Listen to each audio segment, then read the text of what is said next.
Hello, everyone. Welcome. That intro never gets old for me. It jazzes me up. I love it. Hi, everyone. Welcome to our August Ecology Presents live stream.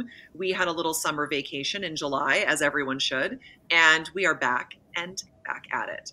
I am joined by Ashley, Allison, and Ray today. Everybody wave, say hello. They are all three of these amazing internal communicators are, of course, also Ecology members. And so in the spirit of Ecology, I'm also going to plug the most amazing event you're ever going to attend in your communications life, and it is called Camp Ecology. So before we get into our broadcast, I would love for people to join us at Camp Ecology. It's September 21st and 22nd in Chicago. It is an in-person event. It is criminal that we have not had an in-person event yet, but we're on it now. So you can find more information at joinecology.com per usual. Now on to the good stuff. Welcome, everyone. I would love to hear in the comments where everyone is joining us from. And I would also love a little, maybe some hands raised about who has dealt with a crisis at work as an internal communicator and maybe what your experience was like. I would love to know that from the people who are joining us today on LinkedIn, on YouTube, and on Twitter. So welcome, everyone. I'm Kristen Hancock, in case anyone has not figured that part out yet. I am what should I call myself? The mastermind, maybe, of Ecology? I don't know. We'll call myself whatever I like. And I am thrilled to be hosting this panel of three fantastic communicators. We're going to talk about everyone stay calm. We're going to be having a good conversation. I will say before we do any introductions that some of the topics that we cover today, given that it is dealing with crisis situations, are potentially emotionally fraught conversations. So as a heads up for everyone who is joining us, some of these conversation topics can be a bit heavy just given that they are crisis situations. So I will put that out there at the beginning. Zahid is joining us. Hello, Zahid. Welcome, welcome. I'm not sure what the quotation marks for Ray. I'm not sure what this is. This an inside joke? I'm not quite sure. We need to catch up on what the quotation marks are for. I need to understand the quotation marks. This is too funny. Okay, Ashley, why don't you introduce yourself first? Ashley Council is joining us here. Go for it. Hi, y'all. My name is Ashley Council. I'm the Corporate Communications Manager at Blue Links Corporation. We're based here in the Metro Atlanta area in Marietta, Georgia. I've been an internal communicator for about a decade now, very focused on the employee populations, keeping them engaged and informed about what's happening in my organization. I spent the first 8 or so years of my career in healthcare with Piedmont Healthcare here in Atlanta, Georgia, primarily, but constantly growing. I've also had some experience in manufacturing and now in building materials. Awesome. Love it. Ray, why don't you go next? Great. Thank you, Kristen. And hello, everyone. My name is Ray Bachnight. I am based out of Lansing, Michigan, the home of the Michigan State Spartans. I'm a strategy director with First Up. And as a strategy director, I guide customers on how to accelerate the value of our platform to its fullest. So I serve pretty much as a communications consultant. Prior to joining First Up 2 years ago, I led the Michigan Department of Health and Human Services Communications Office. And then prior to that, I worked for MGM Resorts International in several different areas. So I have a background in corporate communications and marketing, PR, several different areas. So just delighted to be joining this conversation today. And we are delighted to have you. And I will now let us know. Now, Zahid has clarified. He has the captions are on LinkedIn, okay? And so you are R-A-Y, Ray, okay? Yes. Thank you. This is where this is coming from. When I say Zahid, apparently it's Z-A-H-I-D. Or for Americans, it would be Z-A-H-I-D. Anyway, we've clarified now where the quotation marks have come from. Thank you for clarifying that. We were all confused. Allison, you're up. Sounds good. Thanks. My name's Allison Ellis, and I'm coming to you from Calgary, Alberta in Canada. My background, started in communications in school and then sort of somehow landed in marketing. And then when I kind of got into a director level role really started to blend the two ideas together and really, brought a sense of marketing into internal communications, which lo and behold is a thing. Who knew? I was an island of my own and had no clue. I've largely been in the energy sector, which for those who aren't familiar with it, it's extremely volatile. It has major highs, it has major lows, it has disruptions from geopolitical factors that you see coming or don't see coming. And it's in some ways it's a bit of an adrenaline game. In Calgary, obviously head office mecca for the energy sector, but the companies I've been with, which have sort of had employees in that 300 to 750 people size, have largely been distributed across Canada and the US. The company I'm currently with is one called Compass Energy Systems. We build, which is industrial manufacturing. Our products can be found around the globe. Head office is Calgary, but we've got a large group in Houston as well. And yeah, I love the people in energy. I've sort of had different hats in there, spent a bit of time in tech, but the call of clean energy and just things that were happening in this space really attracted me back, which is kind of fun to see. So looking forward to this conversation. Sadly, I've been through a few things, so we'll see where we go. And also, obviously, I had to have a Canadian on the call, and Erica's pointed out, ooh, Calgary. I don't know what that means. I don't know if that's exciting. I'm not sure, but I agree. Ooh, Calgary, very exciting. One thing I want to point out to everyone who is watching this, all three of these amazing communicators on this call, when I reached out to them, said, yeah, I don't know if I'm not really an expert. I don't really have a lot of experience in crisis comms. And I was like, that's interesting. Then I'm chatting with Ray and I'm like, Ray, you've got to be on this webinar. Like it's going to be great. I really want you as part of this panel. He says the same thing. Yeah, I don't know if that's really like my area of expertise. I'm like, you worked at a health department during a pandemic. It doesn't get much more textbook crisis than that. He's like, oh yeah, that's right. And then when all three of us get on the call, Ashley says, oh, actually, my background was healthcare as well during the pandemic. And both of them were like, maybe we've tried to block this out. Maybe that's why we're like, no, we haven't really been involved. Allison said the same thing. That I'm like, weren't there wildfires in Calgary when you were there? Oh yeah, that's right. So I share this with everyone because I think that internal communicators are often the last people to promote our own expertise.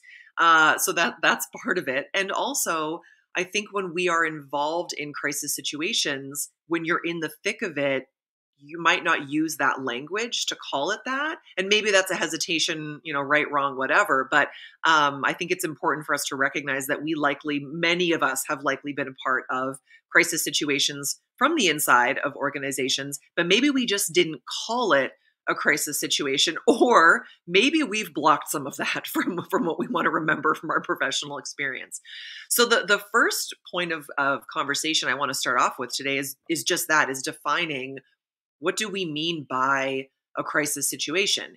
And when we first started having a conversation offline a couple weeks ago when we were planning this, Ray defined it as the moment you realize things won't go back to normal. And I love that explanation of it. And Ray, I wonder if you might be able to share a little bit about where that came from.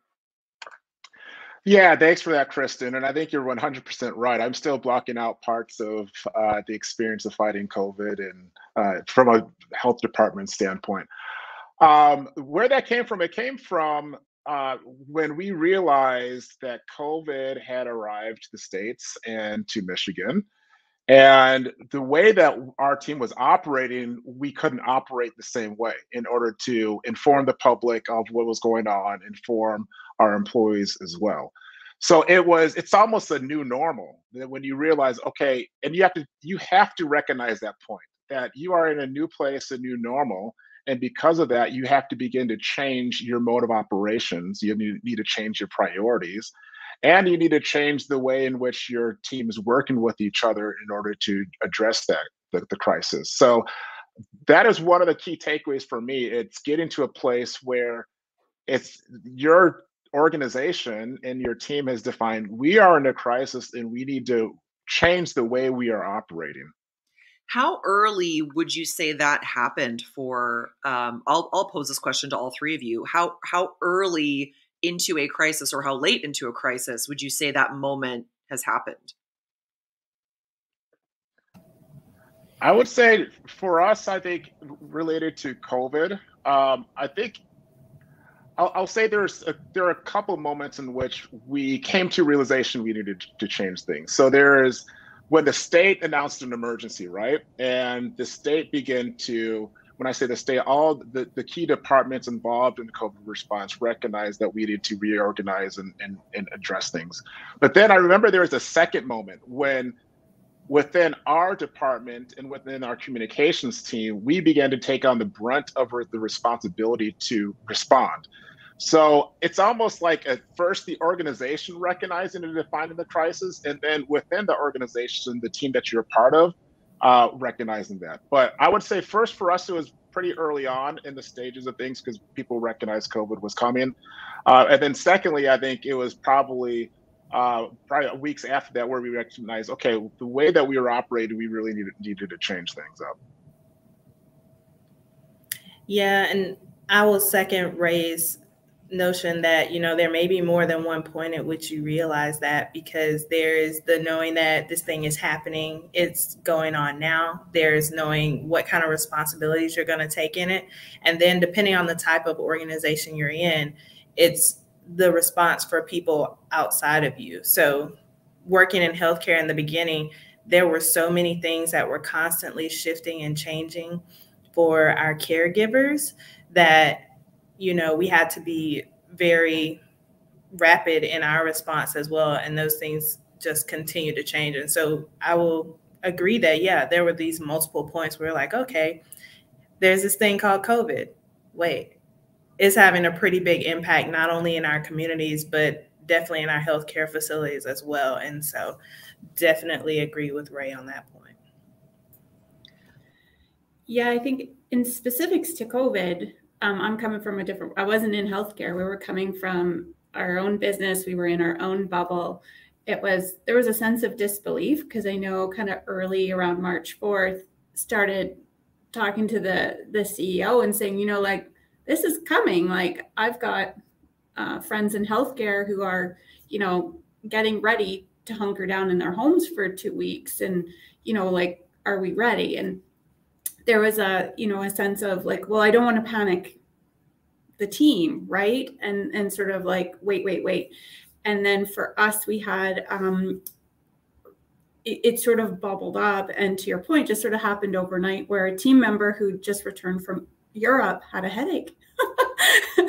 And we didn't know what that meant. And, the next thing you know, we're all sent home and we're all like then trying to make sense of it. And it was just sort of really like a light switch of like, okay, well, how do we run our business? But there was a resistance because the executive team didn't want to panic the broader group, but yet we could see it coming, which in hindsight, it's sort of like, if only we'd sort of gotten it sooner. But it's sort of a light switch for sure. I think that's an interesting point. And this is maybe somewhat veering off of where my intention to go next was, but the reluctance to call something a crisis can grossly impact the response that you have. Bit of a unique situation in that Ray and Ashley were in healthcare at the time. I'm going to go out on a limb, but correct me if I'm wrong. If you worked in healthcare at the time, you may have had more of a medical science related response to, okay, we have experts on our team. This is what they do. And they are telling us to be concerned versus, the energy sector, manufacturing, retail, whatever other sectors where you're like, well, is it really like, maybe this will just impact hospitals or maybe this, there's that reluctance. I'd love to know if any of you have experience in dealing with what Allison just talked about, where there's reluctance to call it a crisis, whether we're talking about COVID or something else, because you don't want people to panic. And where that line is between being open and honest with the severity of the situation versus being inflammatory and potentially causing people to panic a little bit.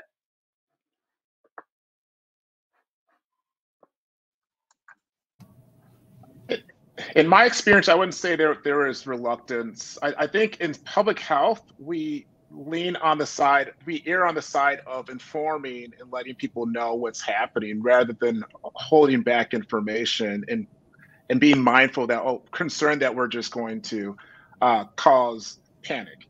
Um, I think because in public health, it's a strong belief that we should provide the public with the information of what's happening the best that we can in order for them to understand the risk within the context that we are painting. So in the world of public health that I've been a part of, I wouldn't say that there was that reluctance because we were so used to addressing crises one after another, and it was, I would say, almost at the mode of in our mode of operation to as quickly deliver the information once we received it and we were able to validate the accuracy of it.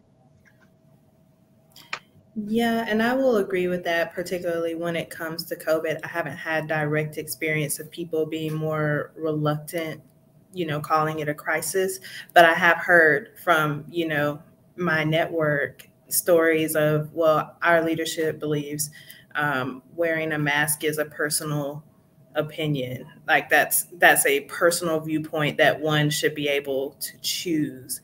And this is not like today. This is a little bit earlier in the pandemic where, I heard stories of leaders who were threatening to quit if, masks were going to be required, and different stories like that. So it caught me off guard a bit, having worked in healthcare and having a pretty straightforward view when it comes to this is in the interest of public health versus this is what someone desires to do. I think that there are some very clear lines that have to be drawn. And when they aren't, it can lead to a lot of confusion for employees. And on that note, Ashley, one of the things that you've mentioned before is the concept of having a single source of truth when it comes to a crisis response. Can you talk a little bit more about your experience with that concept?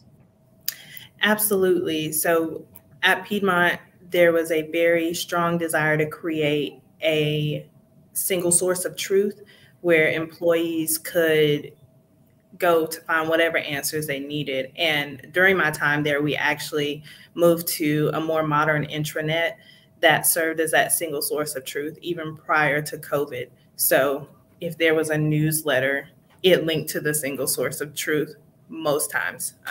For long form articles and other information that employees needed, for departmental or organizational information that employees were looking for, the intranet served as that single source of truth. And so when COVID came, it became even more imperative that we stick to that format. And so we really developed an area within our intranet we had a landing page where you could you could click on different topics and go to the information you needed.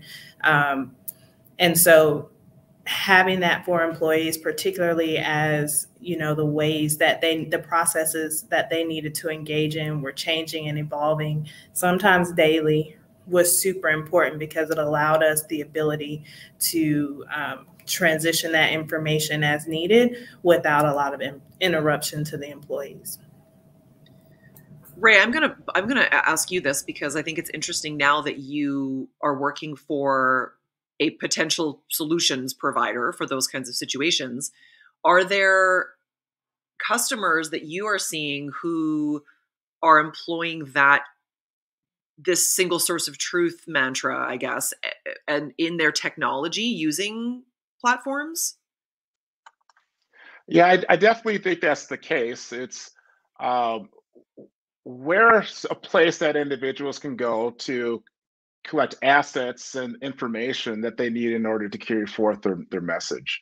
And in my previous life, that was always something that was difficult because the tools that we had available, and you're probably not surprised, the government doesn't have the most innovative tools, but challenges information being spread absolutely everywhere. And when that happens and you don't have that single source of truth, that's when misinformation takes place, which is like your worst enemy when it comes to a crisis situation, right? But when it comes to a platform such as what we have with First Up, is all that information can be contained in one place that serves as a single source of truth, where the content, the assets, and messaging can be contained in order to deliver that the message in response to the crisis quickly, effectively, and accurately. So I definitely see that being in the case with some of our customers. Yeah, yeah. And I imagine there are companies who learned to rely on software and platforms more than they probably intended to as a result of COVID. And there are probably companies who went, oh crap, we don't have anything. We have no single way of communicating, or it's not efficient, it's not fast enough, it doesn't reach everyone, whatever that might be. Allison, did you have a tool that was it intranet or some email that you used in communicating?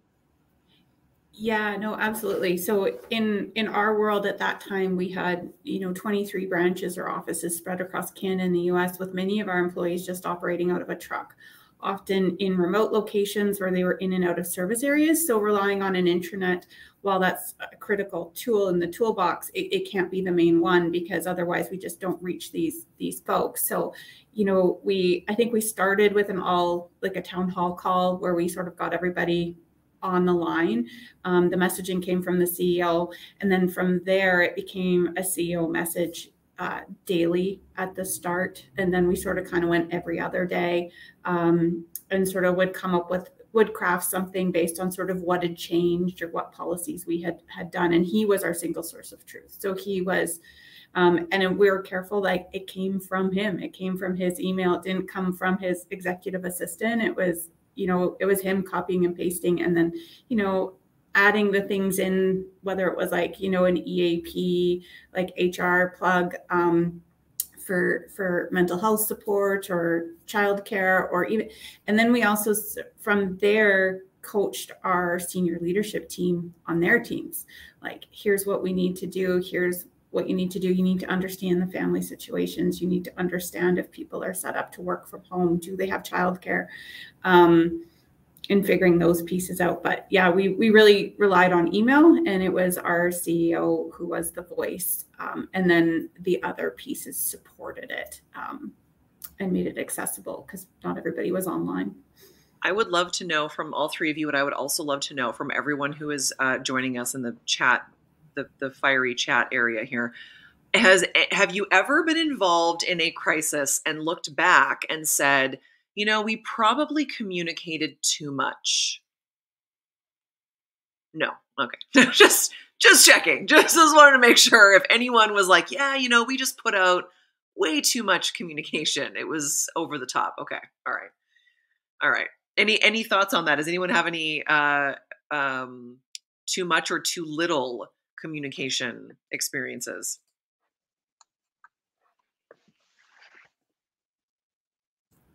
I think so to answer your question, no, I don't think there's been a time, but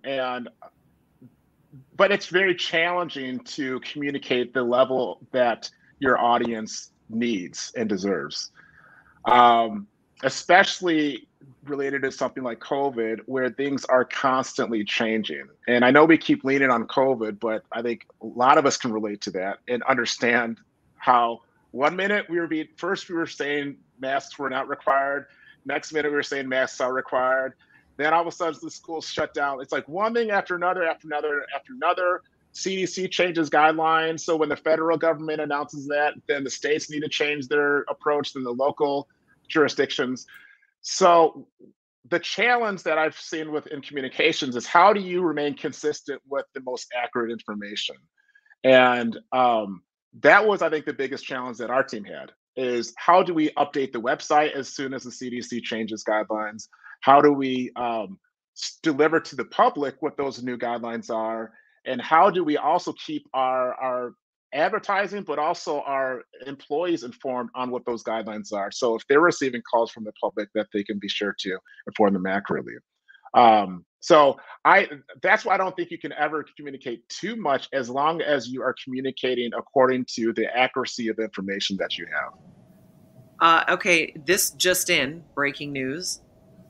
Ash is telling us, yes, in fact, there is a situation where she worked somewhere and they communicated too much. Now, to Ray's point, now I want to understand what once we actually Streisanded an issue, I assume is what that means, and it became a monster. I assume you're meaning Barbara Streisand. I'm not entirely sure what the reference is, so if anyone understands it better than I do, feel free to jump in. I'm assuming, I wonder if it wasn't so much over communication, maybe it was, to Ray's point, the accuracy, or maybe it was over communicating about something that wasn't a crisis in the first place. That may also be a possibility, because that maybe Ash in the comments can give us some more, or maybe privately after she wants to explain the story to us. One of the things, so we've talked about the difference between, for example, an explosive crisis versus a smoldering one. The unique thing about COVID is it sort of started off, well, maybe this is a bit North American centric, maybe started off as, to Allison's point, a bit of a like, oh, it's an over there issue. Maybe smoldering that we thought, oh, it's not going to impact us. Some people did, but maybe not everyone. And then became explosive very quickly, right? All of a sudden, boom, boom, boom, things were shutting down, things were closed, people were being sent home, all these kinds of things happened. And now I'm sure we can all agree, years later, it is still this smoldering crisis. It's still this problem. And the difference between the two. Now, Allison, you've been involved to jump from COVID to situations at work that were natural disaster crisis related. Would you call were those more like, boom, something happened right away, or more of a slow crisis that happened over time? Yeah, both. In 2013, Calgary flooded, which I don't know if you remember, but our whole downtown core was underwater essentially, which shut down a majority of the head offices in downtown Calgary. We just couldn't get access to our building. Our building shut down, power, whatever. That one really happened overnight. We knew the water was high, but we never dreamed it would breach or flood the downtown core. So, I mean, a lot of our team had left without computers, and like laptops were sitting on desks, including myself. I now bring my laptop with me every night.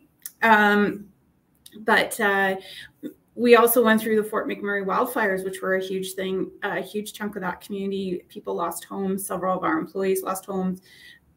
But in that case, I would say it was smoldering. We saw it coming. It was a little bit like COVID. You're sort of watching it. You're aware of it.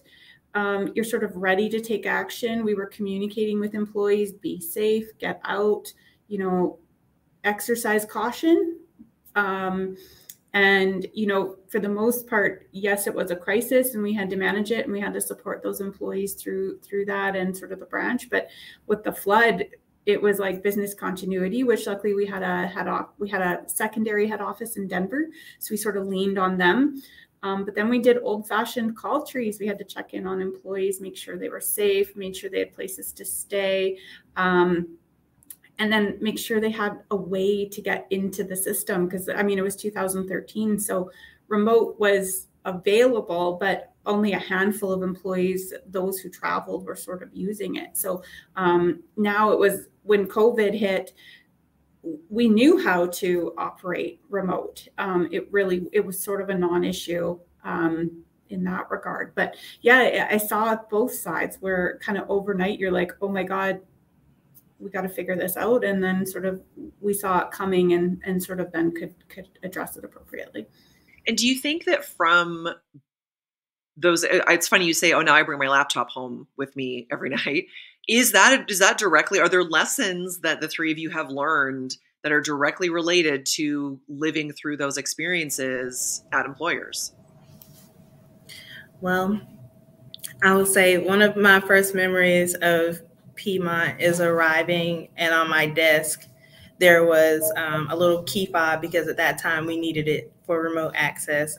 This is day one. And so it was a situation where we were always set up to be able to work from wherever we needed to, because in the event that, in a healthcare system where you're providing care and there is something that needs to be communicated, access shouldn't be a barrier. And so what I'll say about COVID is one of the things that kind of happened there is, some people were remoting from their laptop into their desktop. Some people. But I was also fortunate that, unlike others, I didn't have the experience of my desktop shut down. And so now I can't remote into the system. And so there are all these little nuances that really have to be considered when you're talking about having the ability to do your job when you need to and where you need to. So it's definitely something, that more people are cognizant of now because of that situation. Ray, you're nodding. Yeah, I would just echo what Ashley was saying and what Allison is saying. Now, some of the things I'm trying to unlearn coming through these crises. Yeah, I want to know about that too. We'll talk about that later on. But understanding that at any point there could be a crisis that would hit the state tied to the Department of Health and Human Services. The question was, do I have access to the tools I need in order to jump in and respond? And with us being the topic, with the crisis, stay calm, that actually gave me a level of calm, just to know that I did have access to the tools and had access to individuals in order to help with that response. So let this be a lesson to everyone in internal comms. If you have a laptop at work, take it home with you every night. I had to go buy one. Like that's how it really, because like the office, we couldn't get access to the office for over 10 days. Like there was just no access, because when a big tower shuts down, it takes days for it to get back online and to have people safely enter. Like, so even though the floodwaters have subsided, we still couldn't get access to the building. So, I mean, I went to Costco and I bought a new personal laptop, for $1,000 just to kind of make sure I could still do stuff and get access to my email and whatever else. Because otherwise I was doing everything from my BlackBerry at the time. Yeah. So I do take my laptop home every night because you just never know. I wonder too, there are probably companies, this is a little aside from my last corporate job in Canada, and the place that I was working was semi-government. To Ray's point earlier, government doesn't always have all the tools and the bells and whistles. They're also pretty bureaucratic. There's a lot of layers of, approvals and things to get through. Anyway, all this to say, when I worked there, they were very strict about, there was no remote work as an option. And there was even for people lower than C-suite to have access to email outside of your physical office did not happen. It was very, very restrictive. And now I left long before COVID became a thing, but it's so funny. I've kept in touch with some people there who were like, yeah, we had to adapt quickly. So there's the physical office part of it, to Allison's point about you can't physically get access to the office. And then there's the IT infrastructure part of it as well, where if your people were not set up to be able to work remotely before, never mind if they had a physical space in their home, but also do they even have the ability to access email and get into software and all of those kinds of programs. And at the time I didn't. And it was funny because they always said, oh, no, we can't do that. It's not an option for our organization. And then wouldn't you know it, it became an option out of necessity. So I think there are a lot of organizations who likely learned the hard way that they had to make those things available and accessible for employees because it wasn't an option to be at work. On the thread of learning lessons, I would love to know if there's people, so here Zahid's saying, experienced instances where they created issues because communications were not tailored for main audience. So that's good, using big words and jargon for faculty, which didn't translate well for students. That's interesting. Yes, and we communicated. That should be the checkbox of a lot of, unfortunately, executive people who maybe don't have a background in comms. Well, we said something. Well, that's not always good enough. I would love to know, are there lessons that you have taken Now, Ray, we had talked about before, not in great detail, but taking lessons from working at MGM Resorts to the state in terms of keeping employees motivated, or I guess engaged maybe is a word too, during times of crisis. Yeah, something that was interesting that occurred both at my time at MGM Resorts and the State Health Department is that both entities coincidentally, right before the crisis hit, launched a brand campaign for the organization. So the crisis that I'm referring to at MGM Resorts is the October 1 shooting, which you all have probably heard about, the individual um, that shot into a musical festival across the street from Mandalay Bay. Um, the interesting thing is, shortly before that, we launched this brand campaign that helped to define the organization as well as who the employees were to the organization, like the value that they brought. We did the exact same thing at the Michigan Department of Health and Human Services, where we defined the value that each employee brought, which was bringing hope. So one key takeaway I saw with that is the power that building a brand identity among your employees plays when it comes to working through a crisis, and that in both scenarios we anchored our communications to employees and we anchored the really narrative internally in the values of the organization to remind our individuals who we are as an organization and how they were delivering on the mission of the company and the importance of that.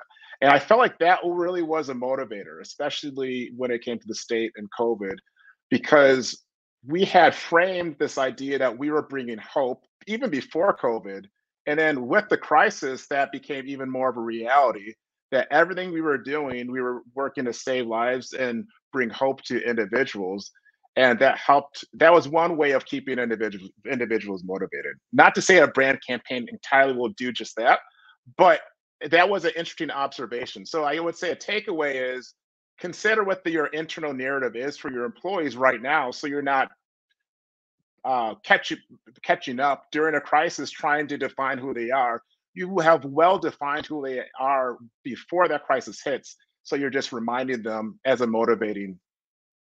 Like using your employer brand as an anchor of sorts, right? That you can tie to, and that people have that sense of identity before you're then scrambling to figure that out during a time of crisis. Exactly. Ashley, you are relatively new in your role right now. I'm curious if there are lessons you've taken from previous crisis situations that you're now building into a strategy where you are now. Well, so I'll say that crisis probably looks different in different types of organizations. So we don't see the same level of crisis communications. But one of the things that I'm very adamant about is ensuring access to communications for all employees. So I think it's very common for organizations to have employees who are, based at a desk, and then also a subset of that population who don't work at a desk, who don't use computers to do their daily work. And so I've seen this as a challenge in probably every organization I've worked in, but some organizations are just a little further along than others. And so in my current organization, I am actually the first internal communications professional that they've ever had. So before, it's been more, well, we need marketing activities, and that was the bulk of what was coming out related to communications. And that one person was also doing the best she could to keep people informed. But there is a very clear distinction among people who are at their computers every day and those who aren't. So in my current organization, the people who don't sit at a computer, they don't have SSO, they don't have company email addresses. And that's common in some industries, but it also can lead to these kind of communication blockages where you're not able to directly communicate with those employees. And I think that for employee engagement or experience or whatever we're calling it today. It's very important for employees to feel connected to the organization and also to feel like they're getting the best information at all times directly from the organization versus, well, my manager said XYZ. I would love to build up to a place where whatever our singular source of truth is, our employees have that access to company information. You're getting applause on LinkedIn, Ashley, and this is from Ash. She would like more Ashleys in internal comms. Coincidentally, Ash's full name happens to be Ashley as well, and so I think there's some kind of there might be a club, I think, for you, is what I'm saying. Maybe there's a fan club kind of thing. Yeah. Hey, look, I'm a fan of Ash as well because, it's funny because sometimes I call myself this, but it's also something I've been known for in my career. I'm a woman of the people. So I just feel like everyone's included in that. I love it. I love it. That's the takeaway message from today is access to communication for everyone, 100%. Allison, what are lessons that you've taken from your experience in some of those crisis situations into your role now? Yeah, I think similar to what Ray was saying in that anchoring to whatever your employer messaging is. For me, I've typically worked with a lot of values-based organizations. So leaning on those values or guiding principles or mission, whatever it might be, they were tremendous just to kind of anchor back to those when we needed to. I think one of the things that came out of the flood was people were sort of in disbelief when they went back to work, and there was sort of, they had friends or family who'd been impacted. We ended up reaching out and doing something through one of the local, nonprofit organizations. And as a team, we went out and we cleaned up homes, sprayed for mold, did things. And it was sort of a good engagement way for our downtown core office to, give back, heal a little bit, and feel like we did something that wasn't necessarily just on our personal time. So that was sort of something that really benefited out of it. So if there's opportunities like that, I would say snatch them because they do go a long way. And funny enough, like that group that went through those handful of things, like there's so much camaraderie that's come out of sort of navigating that stuff. That's been good. And then similar to Ashley, like I'm with you in that, access for all, that's sort of an advocate.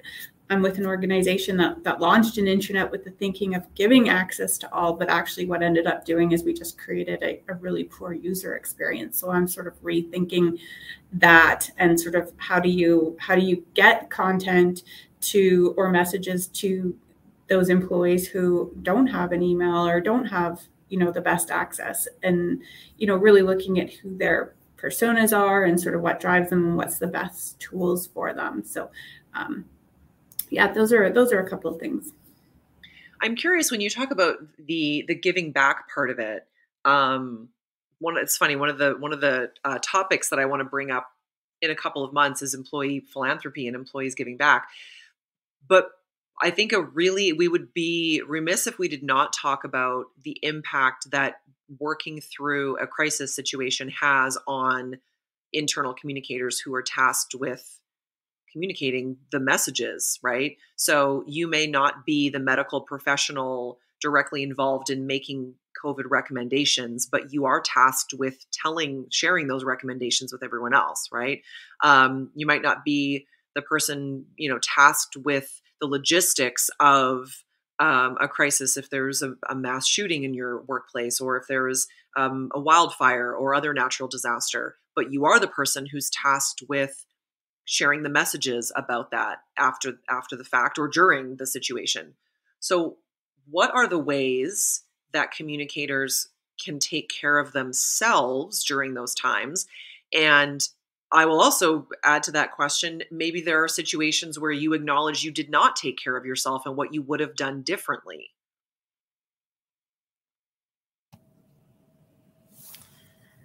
I would say I think there's definitely a level of personal responsibility where you need to be aware of what's happening with you and the things that you need to do to take care of yourself. And in particular, I'm going to quote a couple of former supervisors. One would tell me, you know, no little elves are going to come in and do your work. As in, it will be here when you start fresh tomorrow. And then, you know, another supervisor told me during COVID, actually, you're too available. You're responding too quickly, and I need you to, you know, step back because you're online for long periods of time, which it became actually very easy for me to do that when I first started working from home fully remotely. I'm single, I don't have children. And so I was now like in this space where I'm accustomed to spending several hours a day with other people. And suddenly I'm at home, like looking at the walls. So it's like, well, why not just go ahead and respond to that email? Why not just do XYZ? And so I think there's definitely a level of personal awareness that we all have to develop. But I will say that if you're a communicator who is also managing others, you'll see the signs that you may need to share with your team members that they should take care of themselves as well. There's a lot of leading by example, I imagine, for those as well. One of my pet peeves is managers who say, who send emails late in the evening, but the email says, you don't have to respond. I'm just sending this because I just want to get it off my plate, or I want, you know, whatever, wait till tomorrow, without recognizing the power dynamic of your boss sending you an email at 9 o'clock at night and you feeling like you need to respond, even if they tell you you don't. So I think there's a lot of leading by example that we could all do. Ray, what about you? Yeah, a couple of thoughts in response to that. The first one, and it goes back to the first question of defining crisis. I think we call a lot of things crises that are not, quite honestly. And I think we have to get into a place generally in the work environment on what is really, really urgent and what things aren't urgent. And coming to an understanding for me that not everything is urgent helped me establish boundaries in how I operated. Quite honestly, I think COVID. I joke around about how mentally distressing that was. It has actually helped me to become a healthier team member, I think, because I was forced to establish certain boundaries by knowing that not everything is a crisis. So that's one thing. Is I would think first within a workplace, help people understand not everything's absolutely urgent, and you can do that by giving deadlines of when you actually need something and when you don't. Um, In addition to that, I think going to off of what Ashley said, the personal responsibility. For me, there are certain things I said, okay, this is going to be a boundary for me. I'm not going to work 7 days a week. Saturdays, I'm not going to do any work. Like, and even in the midst of COVID, I'm not, unless it's absolutely necessary, and unless it falls into the definition of my definition of a crisis, I'm not going to work on a Saturday because I'm going to spend time with family on that. Another one is at lunch, I'm going to go for a walk as long as it's nice out, you know. So that's what I'm going to do after this call. I'm going to go out for a walk. So there's certain things that I recognize I need in order to be a healthy individual and a strong contributor within the workplace. So I'd encourage team members to think about what are those things that you absolutely need and make those boundaries and communicate those boundaries. I love that. I think healthy boundaries are a lot of people's nemesis. We've got a comment here from Elena Moore. The sky is not falling. So that's a great that's a great thing to remind yourself. And I think when you have had experience that we've talked about, like on this call today, of true crisis scenarios, if nothing else, it gives you perspective on what really is a crisis, right? And for many situations in communications, marketing, many things are not crisis situations. Many things are not. So, Allison, what about you? Much what they said, boundaries was a big one. I think, you know, one experience I went through was a hostile takeover, which initially feels like a massive crisis, and then you realize it plays out over many weeks. But the emotions in those first, 24, 48 hours, for everybody are real. Like fear for my job. What does this mean? Like, did our competitor who we've hated for years just become my new boss? Like, it was very complex emotions. One of the best things I saw was an executive team, particularly the CEO, say, like, earnestly and heartfelt, like, I don't know, like, we're working on it. This is what we're doing. I'm going to be transparent about this process, but right now, I don't know. Like, because you had to, externally, we hired a communications firm that was an expert in hostile takeovers, and then internally, we had to pick and choose what was right to share and what the right timing of that was. But really, what ended up happening was it largely was a press release exercise going back and forth. We adopted some policies, which was called a poison pill. It's a defense strategy, but just sort of dilutes the interest in your company. And communicating that and explaining it to employees so they could understand. And then it just sort of went away. But that first, 48 hours to a week was really tough for people because like heads were spinning. What does this mean? And yeah, so you got to set boundaries at some point, but then you to the point of like, this isn't really an emergency anymore. We've done what we can. It's going to play out the way it's going to play out. We're going to keep communicating with you. We're going to be transparent as much as we can. But then you sort of just have to let it go to some extent. So. Agreed. We've got a comment here from my partner in life and work, Chuck Ghost. And honest, I don't know is a powerful and helpful phrase for employees to hear. I think we can probably all agree with that.